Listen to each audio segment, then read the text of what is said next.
My own father lived down in Florida, and I became his geriatric care manager aside from being his daughter.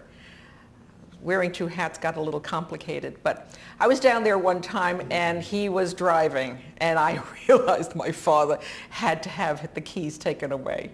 He was a terrible driver, and it became a very touchy subject between the two of us. Even though I know how to be tactful, this was still my father, I was his daughter, and there were some very serious issues.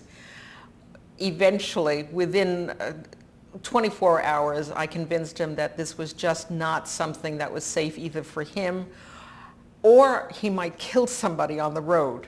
And when I put it in that perspective, he said, yeah, I really do understand. But I also wanted to find out, if he didn't have the car, what were the social events that he would be missing, or how would his life be impacted by not having the car? Because there's a lot of macho stuff involved with, and independence involved with the car.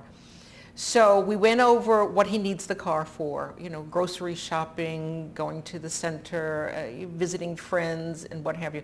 He realized about a year earlier that driving at night was not for him, so he did not do night driving. So we took away the keys with a lot of formality. I called the Department of Motor Vehicles, and I called his car insurance company up and canceled the car insurance, sold the car while I was down there, and with that money from selling the car, I had him open a tab at the local taxi stand, so that anytime he needed to go someplace, he could take a cab aside from the public service buses that were available.